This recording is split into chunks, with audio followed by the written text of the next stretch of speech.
बिस्मिल्लाहिर्रहमानिर्रहीम। अस्सलाम वालेकुम डियर स्टूडेंट्स। आज हमारा फिज़िक्स का लेक्चर 9 है और चैप्टर 3 फोर्स एंड मोशन। और इसमें हम क्या पढ़ेंगे? Linear momentum. मतलब लीनियर मोमेंटम से रिलेटेड हर तरह की कंसेप्ट को हम क्या करेंगे, आज डिस्कस करेंगे। और लीनियर मोमेंटम से कोई भी क्वेश्चन इंशाल्लाह, कोई भी एमसीक्यूज आपको कंफ्यूज नहीं करेगा। तो लेक्चर को एंड तक देखें।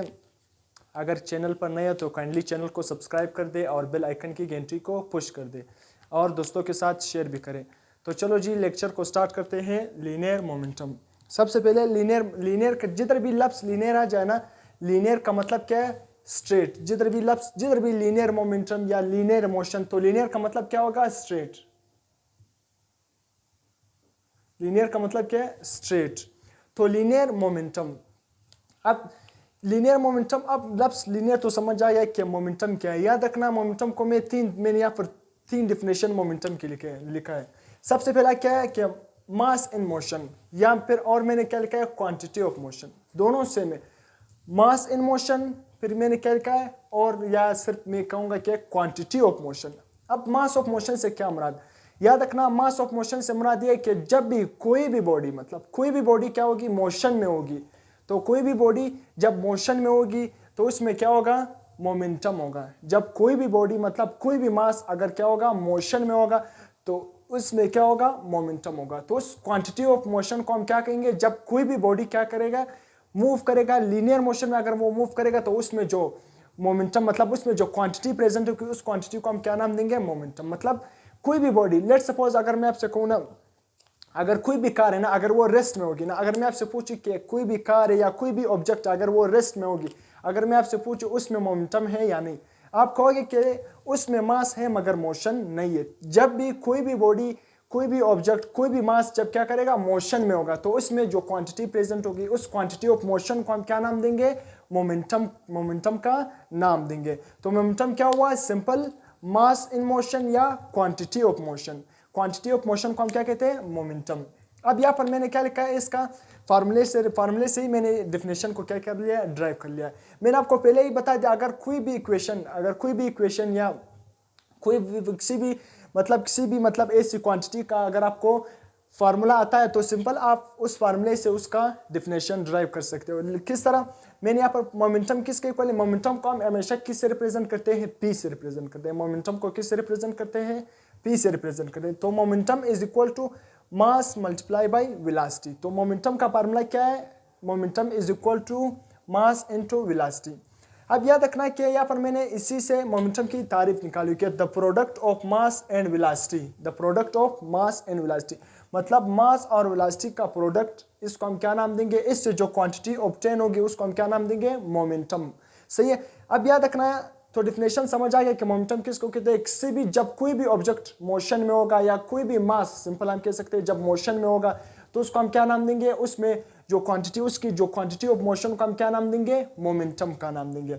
तो मोमेंटम का फार्मूला सिंपल हमारे साथ क्या है? मास इनटू वेलोसिटी।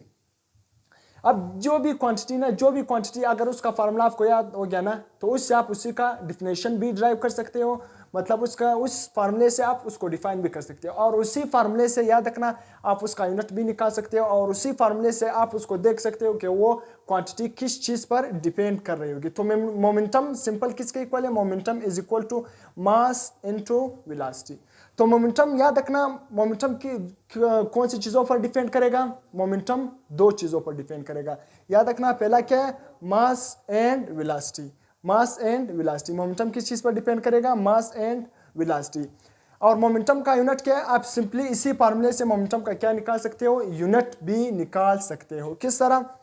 मास का यूनिट क्या है? किलोग्राम।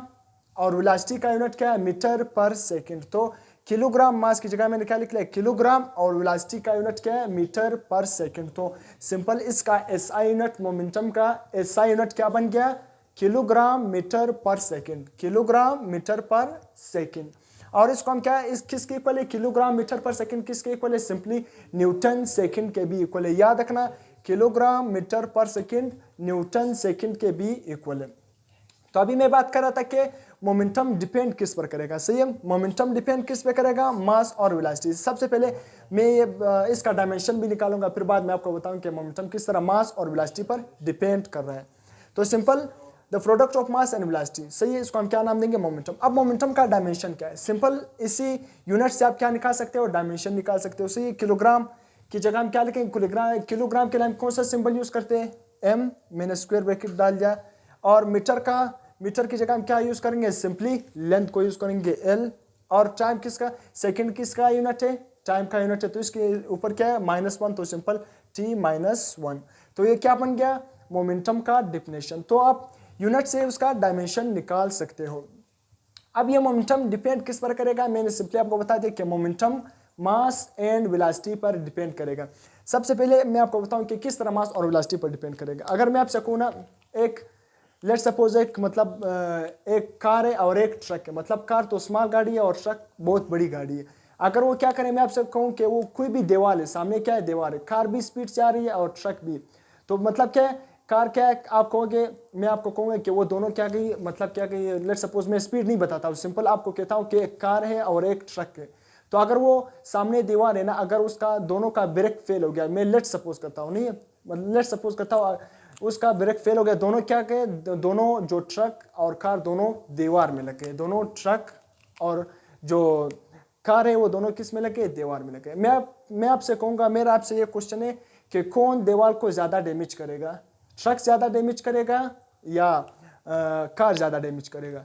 तो आप लोग क्या कहोगे कि ट्रक ज़्यादा डैमेज करेगा। क्यों, आप लोग कहोगे कि ट्रक का इतना सारा मास, उससे 2-3 गाड़ी बनेगी, ट्रक है, ट्रक ज़्यादा डैमेज करेगा। याद रखना, ट्रक डैमेज ज़्यादा नहीं करेगा। आपने याद रखना, सिर्फ मास को नहीं देखना है, सिर्फ मास को क्या करना है, नहीं देखना है कि ट्रक ज़्यादा डैमेज करेगा, कार ज़्यादा डैमेज नहीं करेगा। तो याद रखना, अगर आपने क्या करना है, इन्फेक्ट को, डैमेज को हम सिंपल क्या कह सकते हो कि इन्फेक्ट, मतलब किसका ज़्यादा इन्फेक्ट, मतलब उसका असर किसका ज़्यादा होगा, इन्फेक्ट किसका ज़्यादा होगा, कार का ज़्यादा होगा या ट्रक। तो आपने सिर्फ उसका मास को नहीं देखना है, याद रखना, अगर आपने इन्फेक्ट को देखना है, मतलब क्या कहोगे, अगर उसमें मोमेंटम क्या होगा, मोमेंटम को देखना है कि किसका मोमेंटम ज्यादा होगा, मतलब जिसका मोमेंटम ज्यादा होगा उसका इम्पैक्ट भी ज्यादा होगा। तो किस तरह, तो आपने सिंपल मास को नहीं देखना है, उसमें साथ साथ वेलोसिटी को भी देखना है। अगर मैं आपसे कहूं कि कार की वेलोसिटी क्या है, 100 किलोमीटर या let suppose 50 kilometre per hour है, सही है, 50 किलोमीटर पर आवर, सही है। और जो ट्रक की वेलोसिटी है वो क्या है, लेट सपोज मैं कहता हूं कि वो ट्रक की वेलोसिटी है 20 किलोमीटर पर आवर। तो फिर क्या कहोगे, स्पीड किसकी ज्यादा है, कार की स्पीड ज्यादा है, जबकि ट्रक की क्या है, स्पीड कम, और कार का मास कम, और जबकि ट्रक का मास ज्यादा। तो जब नेट रिजल्ट आप निकालोगे तो नेट रिजल्ट क्या आएगा, मतलब सेम आएगा, नेट रिजल्ट क्या आएगा, सेम आएगा। मैंने लेट क्या क्या सपोज किया।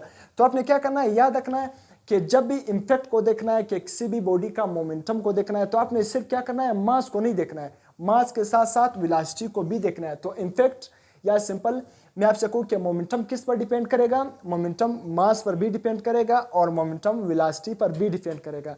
तो क्या करना है, अगर आपसे कोई क्वेश्चन पूछे ना कि किस चीज़ का इम्पैक्ट ज़्यादा होगा, मतलब लार्ज ऑब्जेक्ट का या लेट सपोज लार्ज मास का और स्मॉल मास का, तो आपने क्या करना है, तो आपने उससे क्या करना है कि इम्पैक्ट या मोमेंटम सिर्फ मास पर डिपेंड नहीं करता है। हो सकता है कि जो लार्ज मास है उसकी वेलोसिटी क्या है, कम है, जो स्मॉल मास है उसकी वेलोसिटी ज्यादा होगी, तो दोनों क्या होगी, एक ज्यादा स्पीड से जा रहा होगा, एक कम स्पीड से जा रहा होगा, तो उसका मास कम, और दूसरे जो लार्ज ऑब्जेक्ट है उसका क्या है, वेलोसिटी कम। तो उसका वेलोसिटी, जो स्मॉल ऑब्जेक्ट है उसकी वेलोसिटी ज्यादा है, मास कम, जबकि जो लार्ज ऑब्जेक्ट है उसका मास ज्यादा है और वेलोसिटी कम है। तो इम्पैक्ट क्या आएगा, दोनों का जो मोमेंटम क्या आएगा वो मतलब सेम आएगा। तो आपने क्या करना है, मोमेंटम दोनों चीज पर डिपेंड कर रहे हैं, मास पर भी डिपेंड कर रहे हैं और वेलोसिटी पर भी डिपेंड कर रहे हैं। तो आपने इन दोनों क्या करें, इन दोनों मास और वेलोसिटी को ज़हन में रख कर क्या करना है, आंसर देना है। इसके बाद याद रखना, मोमेंटम कौन सी क्वांटिटी है, वेक्टर क्वांटिटी है। मोमेंटम कौन सी क्वांटिटी है, वेक्टर क्वांटिटी है, मतलब इसमें क्या होगा, डायरेक्शन होगा। मोमेंटम क्या है, वेक्टर क्वांटिटी है, मतलब इसमें क्या होगा, डायरेक्शन। अब अगर वेक्टर क्वांटिटी है, मतलब मैं आपसे क्वेश्चन पूछूं, जब भी कोई भी वेक्टर क्वांटिटी होगी उसकी कोई ना कोई डायरेक्शन होगी। अगर मैं आपसे पूछूं मोमेंटम का डायरेक्शन कहाँ पे होगी, मोमेंटम का डायरेक्शन कहाँ पे होगी, तो ये भी बहुत इंपॉर्टेंट क्वेश्चन, अभी मैं आपको बताऊंगा। यहाँ पर मैंने फार्मूले में मोमेंटम के ऊपर क्या लगाया, एरो लगाया। इसी तरह वेलोसिटी, मैंने वेलोसिटी स्पीड का जो डिफरेंस वहाँ पर, वेलोसिटी स्पीड का जो मैंने कंप्लीटली वहाँ पर नोट, कंप्लीटली डिटेल लेक्चर दिया, अगर आपने वो नहीं देखा तो उसको भी कंप्लीटली देख ले, ताकि आपको वेलोसिटी का कंसेप्ट भी और स्पीड का कंसेप्ट भी कंप्लीटली क्लियर हो जाए। तो वेलोसिटी भी कौन सी क्वांटिटी है, वेक्टर क्वांटिटी, तो इसलिए इसके ऊपर मैंने क्या लिखा है, एरो लिखा है। अब मैं आपको बताता हूँ कि मोमेंटम का डायरेक्शन कहाँ पर होगा। अगर मोमेंटम वेक्टर क्वांटिटी है तो मोमेंटम का डायरेक्शन कहाँ होगा, किस सेंस में मोमेंटम का डायरेक्शन होगा। तो सिंपल मोमेंटम का डायरेक्शन उसी तरफ होगा जहां पर वेलोसिटी का डायरेक्शन होगा। मोमेंटम का डायरेक्शन कहां पे होगा? जिधर वेलोसिटी का डायरेक्शन होगा। यहाँ पर मैंने नीचे लिखा है कि momentum is always in the direction of velocity. जिधर वेलोसिटी होगी तो उसी तरफ क्या होगा? मोमेंटम होगा। जिधर लेट सपोज अगर वेलोसिटी का डायरेक्शन इस तरफ था तो मोमेंटम का डायरेक्शन भी इसी तरफ होगा। यहाँ पर मैंने कुछ मास सिर्फ क्या आपकी समझाने के लिए मैंने क्या किया, लेट सपोज एक ऑब्जेक्ट बनाया। अगर लेट सपोज इस ऑब्जेक्ट में ना वेलोसिटी इस तरफ है ना, वेलोसिटी क्या है? अगर इस ऑब्जेक्ट की वेलोसिटी इस तरफ है ना, तो इस मोमेंटम जो प्रोड्यूस होगा वो भी उस जो मोमेंटम का डायरेक्शन होगा वो भी क्या होगा? इस तरफ होगा। सही है, मोमेंटम का डायरेक्शन भी क्या होगा? इस तरफ। अगर लेट सपोज कोई भी ऑब्जेक्ट है, उसका मोमेंटम क्या है? उसकी वेलोसिटी डाउनवर्ड है, मतलब क्या है? नीचे की तरफ होगी, तो उसका मोमेंटम भी क्या होगा? नीचे की तरफ होगा। इसी तरह दूसरा ऑब्जेक्ट है, यहाँ पर मैंने बनाया ना, तो आपने सिंपल क्या समझ लेना है, जहां पर वेलोसिटी की डायरेक्शन होगी वहां पर मोमेंटम का डायरेक्शन होगा। तो लेट सपोज अगर वेलोसिटी का डायरेक्शन ऊपर था तो मोमेंटम का डायरेक्शन भी क्या होगा? ऊपर। तो मोमेंटम का डायरेक्शन उधर ही होगा जहां पर वेलोसिटी की डायरेक्शन होगी। इसके बाद मोमेंटम क्या है? Momentum in term of Newton second law. अब मोमेंटम और न्यूटन सेकंड लॉ में क्या रिलेशन है? मोमेंटम और न्यूटन सेकंड लॉ में क्या रिलेशन? इससे पहले ना अगर मैं आपसे कहूं कि न्यूटन जब न्यूटन सेकंड लॉ से पहले ना वो जो हमारे साथ momentum and Newton second law, Newton second law में हम लोगों ने क्या ड्राइव किया? फोर्स। क्या क्या? फोर्स को कैलकुलेट करने की वहां पर फोर्स का हमने फार्मूला निकाला था Newton second law of motion में कि F is equal to ma। इसी तरह अभी हम मोमेंटम और क्या को न्यूटन सेकंड लॉ की रिलेशन को देखेंगे कि किस तरह न्यूटन सेकंड लॉ और मोमेंटम में क्या रिलेशन है। तो इसलिए यहाँ पर क्या करते हैं? ड्राइव करते हैं।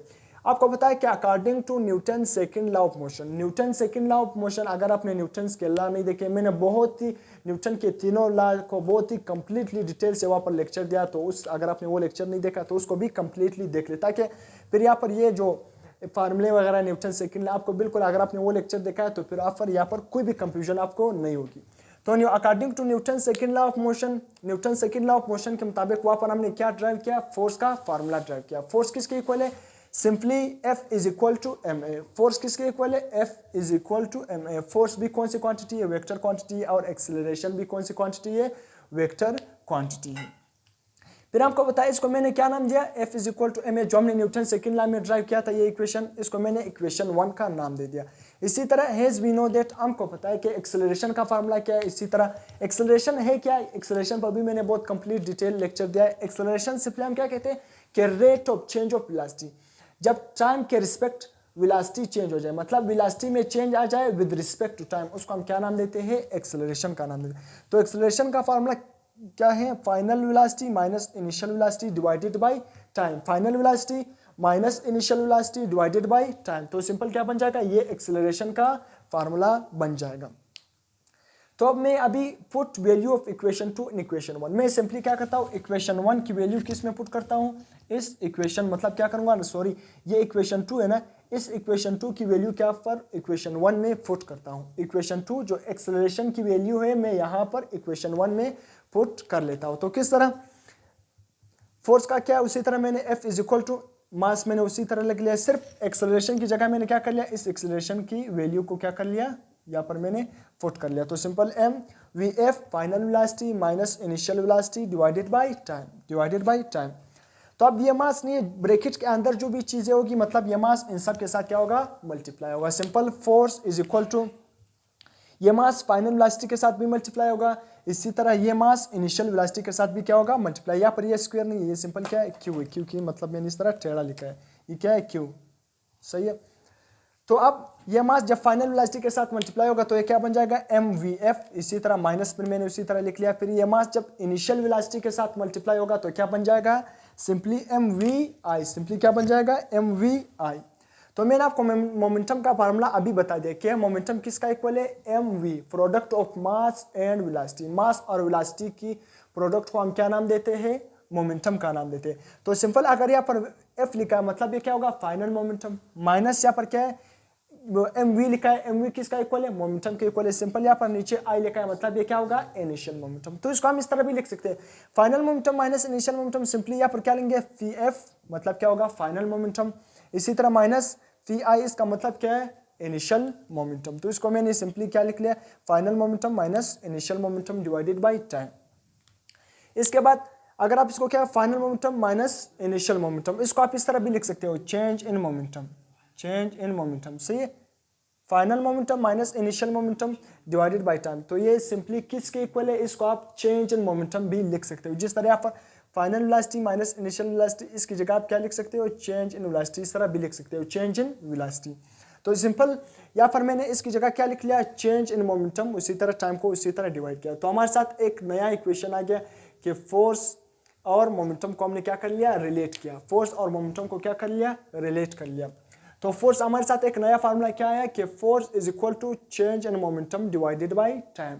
तो अभी ये क्या है, चेंज इन मोमेंटम डिवाइडेड, मैंने आपको पहले ही बता दिया वेलोसिटी की, जो वेलोसिटी और एक्सेलरेशन का मैंने लेक्चर दिया था वहां पर मैंने आपको बता दिया कि जब भी जिधर भी टाइम डिवाइड होगा ना, तो उसको हम क्या, वहां पर हम क्या यूज करते हैं, रेट। हम क्या यूज करते हैं, रेट।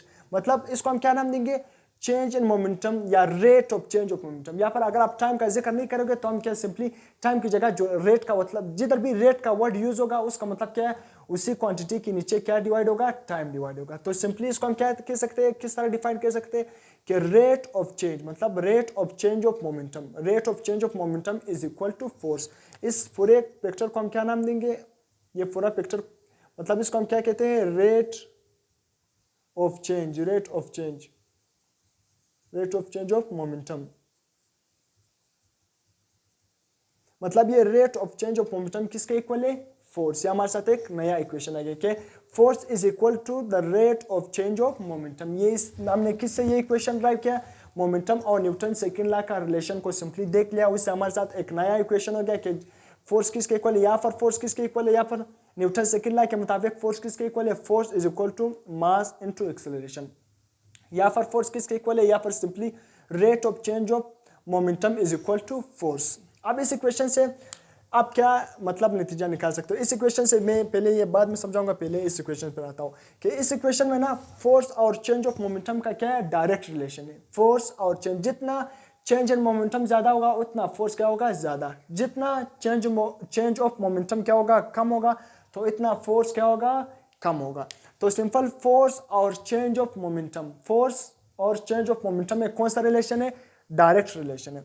इसी तरह फोर्स और टाइम में कौन सा रिलेशन है, इनवर्स रिलेशन। ये आपने याद रखना है कि फोर्स और टाइम में कौन सा रिलेशन है, इनवर्स रिलेशन। अभी इसके बाद फिर जो नेक्स्ट लेक्चर होगा उसमें हम क्या पढ़ेंगे, इम्पल्स। वहां पर मैं आपको क्या फिर बताऊंगा कि फोर्स और टाइम में कौन सा रिलेशन है, वहां पर भी फोर्स और टाइम में इनवर्स रिलेशन है। तो इसलिए अभी इसे आपने याद रखना है कि फोर्स, इस फार्मूले के मुताबिक फोर्स और टाइम में कौन सा रिलेशन है, इनवर्स रिलेशन है। और फोर्स और चेंज ऑफ मोमेंटम में कौन सा रिलेशन है, यहाँ पर मैंने लिखा भी है कि फोर्स और टाइम में कौन सा रिलेशन होगा, इनवर्स। और फोर्स और चेंज ऑफ मोमेंटम में कौन सा रिलेशन होगा, डायरेक्ट। मतलब अगर डायरेक्ट रिलेशन का मतलब क्या है, अगर फोर्स ज्यादा तो चेंज ऑफ मोमेंटम भी ज्यादा, अगर फोर्स कम तो चेंज ऑफ मोमेंटम भी क्या होगा, कम। इनवर्स रिलेशन का मतलब क्या, अगर फोर्स ज्यादा तो टाइम क्या होगा, कम। अगर टाइम ज्यादा तो फोर्स क्या होगा, कम। तो फोर्स क्या होगा, कम। इसके बाद इस वेलोसिटी, मतलब इस फार्मूले में भी कुछ रिलेशन बन सकते हैं ना। इस फार्मूले में momentum is equal to mass into velocity, इसमें क्या हमारे साथ क्या रिलेशन बन सकते हैं, मोमेंटम क्या होगा, डायरेक्ट। मोमेंटम का वेलोसिटी के साथ कौन सा रिलेशन होगा, direct. Momentum is directly proportional to velocity. Direct relation अभी मैंने बता दिया कि डायरेक्ट रिलेशन का मतलब क्या है, जब मोमेंटम बढ़ जाएगा तो वेलोसिटी भी बढ़ जाएगी, अगर मोमेंटम कम तो वेलोसिटी भी कम। तो मोमेंटम कब वेलोसिटी के साथ डायरेक्ट रिलेशन होगा, ये भी आपने याद रखना है कि मोमेंटम वेलोसिटी के साथ डायरेक्ट रिलेशन होगा जब मास क्या होगा, कांस्टेंट। जब मास क्या होगा, कांस्टेंट। मतलब मोमेंटम और वेलोसिटी का कौन सा रिलेशन होगा, डायरेक्ट रिलेशन होगा। कब डायरेक्ट रिलेशन होगा, जब आप मास को क्या करेंगे, कांस्टेंट रखेंगे। जब मास को कांस्टेंट रखेंगे तो मोमेंटम और वेलोसिटी में कौन सा रिलेशन होगा, डायरेक्ट। अगर वेलोसिटी ज्यादा, या सिंपल मैं कहूंगा कि मोमेंटम ज्यादा तो उसमें वेलोसिटी ज्यादा, अगर मोमेंटम कम तो वेलोसिटी क्या होगी, कम। इसी तरह दूसरा रिलेशन आप किस तरह इस फार्मूले से निकाल सकते हो कि मोमेंटम क्या है, मोमेंटम का और मास का कौन सा रिलेशन है, डायरेक्ट रिलेशन है। मोमेंटम और मास का कौन सा रिलेशन है, डायरेक्ट रिलेशन है। कब डायरेक्ट रिलेशन होगा, ये भी आपने याद रखना है। कंडीशन को हर मतलब क्या करना है, कंडीशन को अपने ज़हन में याद रखना है। मोमेंटम और मास का डायरेक्ट रिलेशन होगा जब वेलोसिटी क्या होगी, कांस्टेंट। कंडीशन क्या है, वेलोसिटी कांस्टेंट। मोमेंटम और मास का भी डायरेक्ट रिलेशन होगा, कब डायरेक्ट रिलेशन होगा, जब वेलोसिटी को आप क्या रखोगे, कांस्टेंट। मतलब अगर मोमेंटम ज्यादा, अगर किसी भी ऑब्जेक्ट का मास ज्यादा तो उसका मोमेंटम भी ज्यादा, अगर मास कम तो उसका मोमेंटम भी कम। तब जब क्या होगा, वेलोसिटी को आप क्या रखोगे, कांस्टेंट रखोगे, वेलोसिटी को क्या रखोगे, कांस्टेंट।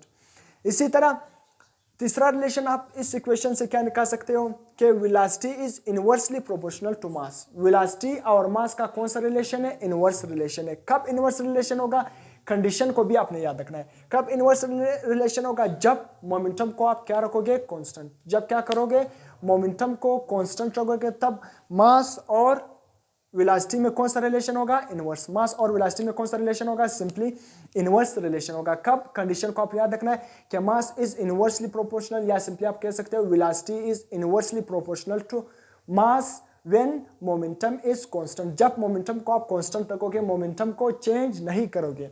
तो इनवर्स रिलेशन का सिंपली मतलब क्या, अगर मास ज्यादा तो वेलोसिटी कम, अगर मास कम तो वेलोसिटी क्या होगा, ज्यादा होगा। इनवर्स रिलेशन का मतलब एक चीज ज्यादा, दूसरा चीज क्या होगा, कम।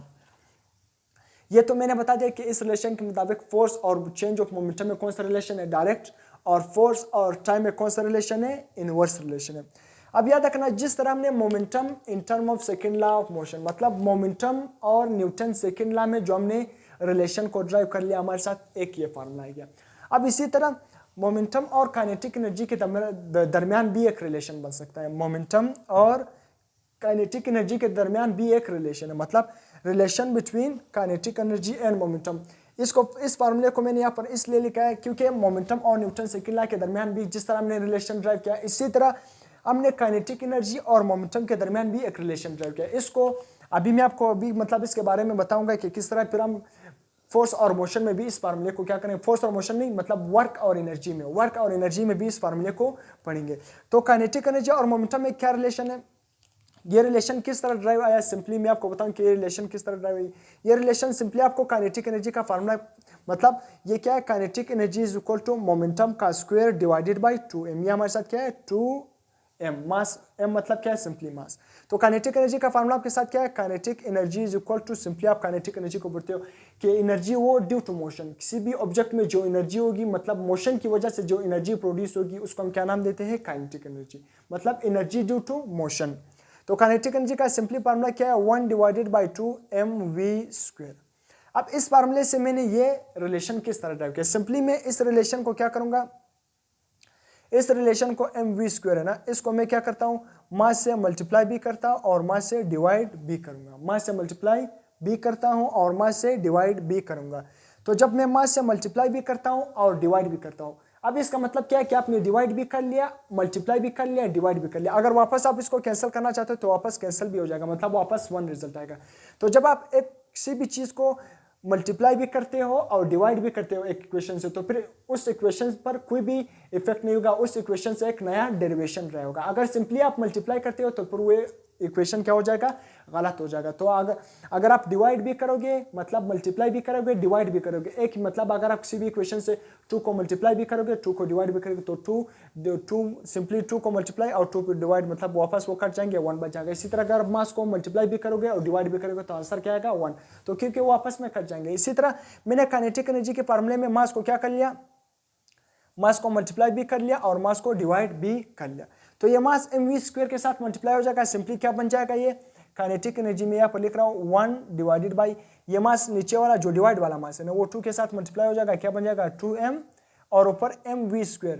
तो मास का सिंपली क्या हो जाएगा, स्क्वायर हो जाएगा, m² और v², m² और v²। अभी मैंने आपको फार्मूला बता दे कि mv किसका इक्वल है, मोमेंटम। अगर मैं इन दोनों का स्क्वायर लूँ, m² v² तो फिर किसका इक्वल होगा, सिंपली मोमेंटम का स्क्वायर का इक्वल होगा, मोमेंटम के स्क्वायर। अगर मैं यहाँ पर इसको इस तरह लिख सकता हूँ ना, m² v² को मैं इस तरह भी लिख सकता हूँ ना कि mv का होल स्क्वायर, mv का होल स्क्वायर। तो mv किसका इक्वल है, मोमेंटम। तो mv की जगह आप सिंपली क्या पुट करो, p पुट करो, तो 1 divided by 2m into p²।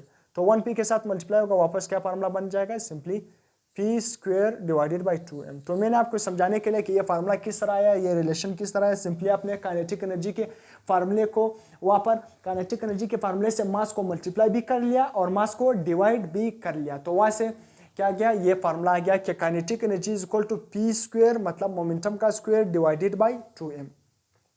ये फार्मूला क्या, जब हम वर्क एंड एनर्जी में पढ़ेंगे, फिर इसको भी मजीद वहाँ पर भी पढ़ेंगे। यहाँ पर अभी मैं आपको समझाता हूँ ना। याद रखना है कि यहाँ पर काइनेटिक एनर्जी और मोमेंटम, काइनेटिक एनर्जी और मोमेंटम का कौन सा रिलेशन है? डायरेक्ट रिलेशन है। कंडीशन कब, कौन सी कंडीशन के मुताबिक? काइनेटिक एनर्जी और मोमेंटम के स्क्वायर के साथ। काइनेटिक एनर्जी का मोमेंटम के स्क्वायर के साथ क्या होगा? डायरेक्ट रिलेशन होगा। कब डायरेक्ट रिलेशन होगा? जब आप क्या करोगे? मास को कांस्टेंट रखोगे।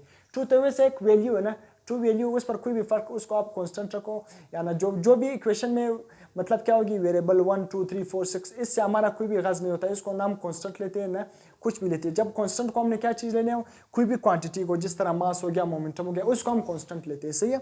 तो ट्रू क्या है? ट्रू एक वैल्यू, एक कांस्टेंट वैल्यू। सही है। काइनेटिक एनर्जी का मोमेंटम के स्क्वायर के साथ डायरेक्ट रिलेशन होगा। कब डायरेक्ट रिलेशन होगा? जब आप क्या को, किसको कांस्टेंट रखोगे? मास को कांस्टेंट रखोगे, एक रिलेशन। इसी तरह काइनेटिक एनर्जी का मास के साथ कौन सा रिलेशन होगा? जब कोई भी चीज नीचे होगा और एक ऊपर, तो फिर हम उस रिलेशन को क्या मानते हैं? इनवर्स। तो काइनेटिक एनर्जी का मास के साथ कौन सा रिलेशन होगा? Inverse relation. किस कंडीशन के तहत इनवर्स रिलेशन होगा? जब आप मोमेंटम को क्या रखोगे? कांस्टेंट। तो काइनेटिक एनर्जी का मास के साथ कौन सा रिलेशन बन जाएगा? इनवर्स रिलेशन बन जाएगा। कब इनवर्स रिलेशन बन जाएगा? सिंपली जब आप क्या करोगे? मोमेंटम को क्या रखोगे? कांस्टेंट। जब मोमेंटम को कांस्टेंट रखोगे तो काइनेटिक एनर्जी और मास में जो रिलेशन बन जाएगा, उस रिलेशन को हम क्या कहते हैं? इनवर्स। मतलब अगर काइनेटिक एनर्जी ज्यादा तो मास कम। अगर किसी भी ऑब्जेक्ट का मतलब ले सपोज मास कम होगा तो उसमें काइनेटिक एनर्जी क्या होगी? मतलब मास कम होगा तो काइनेटिक एनर्जी ज्यादा। अगर मास ज्यादा तो काइनेटिक एनर्जी कम। ये किस तहत होगी? जब आप मोमेंटम को कांस्टेंट रखोगे। इसी तरह तो ये दो रिलेशन हम से क्या कर सकते हैं? ड्राइव कर सकते हैं। इसी तरह अगर आप काइनेटिक एनर्जी को कांस्टेंट रखोगे, तीसरा रिलेशन भी आप ड्राइव कर सकते हैं, मतलब इससे ड्राइव कर सकते हैं। अगर आप काइनेटिक एनर्जी को कांस्टेंट रखोगे, किसको? काइनेटिक एनर्जी को कांस्टेंट रखोगे, तो मास और मोमेंटम में क्या रिलेशन होगा? Mass and square of momentum में क्या रिलेशन होगा? डायरेक्ट रिलेशन होगा। Mass and square of momentum में कौन सा रिलेशन होगा? डायरेक्ट रिलेशन होगा। कब? जब आप काइनेटिक एनर्जी को क्या करोगे? कांस्टेंट रखोगे। तो ये वर्क एंड एनर्जी में भी पढ़ेंगे, तो इसलिए यहाँ पर ये रिलेशन आ गया, तो इसलिए मैंने आपको अभी से यहाँ पर भी बता दिया। तो इस फार्मूले में ना काइनेटिक एनर्जी, अगर आप सिंपल काइनेटिक एनर्जी के फार्मूले को देखते हो ना, सिंपल काइनेटिक एनर्जी का फार्मूला किसके इक्वल है? मैं यहाँ पर लिख सिंपल काइनेटिक एनर्जी। ये रिलेशन तो आपको समझ आ गया, काइनेटिक एनर्जी और मोमेंटम में क्या रिलेशन है। काइनेटिक एनर्जी और मोमेंटम में जो रिलेशन है वो क्या है? Kinetic energy is equal to momentum का स्क्वायर डिवाइडेड बाय 2m। तो ये फार्मूला भी आपने जहन में रखना है अभी से। जब वर्क और एनर्जी में जाएंगे तो आपको, ताकि आप पहले से आपको ये फार्मूला क्लियर हो। तो kinetic energy is equal P square divided by 2m, ये काइनेटिक एनर्जी का फार्मूला है इन टर्म ऑफ मोमेंटम। इसी तरह काइनेटिक एनर्जी का अगर सिंपल फार्मूला देखोगे, kinetic energy is equal to 1 divided by 2mv square. अगर आप इस फार्मूले पर गौर करोगे ना, तो यहाँ पर देखो काइनेटिक एनर्जी का मास के साथ कौन सा रिलेशन है? इनवर्स रिलेशन बन रहा है। कब इनवर्स रिलेशन बन रहा है? जब आप किस चीज को कांस्टेंट रखोगे? जब आप मोमेंटम को कांस्टेंट रखोगे, फिर काइनेटिक एनर्जी और मास में इनवर्स रिलेशन बनेगा। यहाँ पर देखो कि काइनेटिक एनर्जी और मास में कौन सा रिलेशन है? Direct relation. काइनेटिक एनर्जी और मास में कौन सा रिलेशन है? डायरेक्ट रिलेशन है। यहाँ पर काइनेटिक एनर्जी और मास में कौन सा रिलेशन है? इनवर्स रिलेशन है। आपने कंडीशन को देखना है। अगर वो आपसे पूछे कि when momentum is constant, when क्या है? When momentum is constant then kinetic energy is क्या होगी? Directly proportional to mass, inversely proportional to mass, both भी। अगर आपसे एमसीक्यूज में पूछे, क्वेश्चन में पूछे, अगर आपसे कंडीशन क्या दे, अगर आपसे कंडीशन कौन सा दे कि व्हेन मोमेंटम इज कांस्टेंट, क्या कहे कि when momentum is constant then kinetic energy और मास में इनवर्स रिलेशन होगा। आपने कंडीशन को देखना है। अगर आपसे वो पूछे कि काइनेटिक एनर्जी इज, आपसे पूछे व्हेन वेलोसिटी इज कांस्टेंट, क्या कहेगा? अगर आपसे वो पूछे कि व्हेन वेलोसिटी इज कांस्टेंट, ये जो काइनेटिक एनर्जी में वी, ये सिंपली हम क्या कर, ये क्या है? स्पीड है। वी स्क्वायर क्या है? असल में क्या है? स्पीड है। तो लेट्स सपोज अगर आपसे पूछे कि व्हेन वेलोसिटी या स्पीड इज कांस्टेंट, जब आपसे पूछे कि वेलोसिटी या आपसे पूछे स्पीड इज कांस्टेंट, जब भी कोई भी ऑब्जेक्ट, स्पीड और वेलोसिटी ना, मैं इसलिए पूछा हूँ स्पीड या वेलोसिटी, आपने ये नहीं होना है कि स्पीड और वेलोसिटी दोनों एक चीज है। स्पीड एंड वेलोसिटी में सिर्फ फर्क क्या है कि स्पीड क्या है? एक स्केलर क्वांटिटी, और जो वेलोसिटी है वो क्या है? एक वेक्टर क्वांटिटी। तो जब भी कोई भी ऑब्जेक्ट स्ट्रेट मोशन कर रहा होगा ना, तो तब वेलोसिटी और स्पीड दोनों क्या होंगे? इससे मतलब फिर उस ऑब्जेक्ट का स्पीड और वेलोसिटी में जो रिलेशन होगा, वो स्पीड और वेलोसिटी दोनों क्या होंगे? इक्वल। जब कोई भी ऑब्जेक्ट स्ट्रेट पाथ में मूव करोगा, तो फिर जब स्ट्रेट पाथ में मूव कर रहा होगा, कोई भी ऑब्जेक्ट स्ट्रेट पाथ में मूव कर रहा होगा, तो फिर वहां पर वेलोसिटी और स्पीड में हम इतना फ़र्क नहीं कर सकते, फिर उन दोनों को उसमें फ़र्क नहीं होते, क्योंकि फिर जब स्ट्रेट पाथ में जा रहा होगा वही उसकी वेलोसिटी होगी और वही उसके में क्या होगा, वही उसका स्पीड होगा। तो फिर वो दोनों स्ट्रेट पाथ में दोनों इक्वल भी होते हैं। ये लेक्चर मैंने डिटेल से दिया है वेलोसिटी और स्पीड में, अगर नहीं देखा है तो उसको आप देख लेना।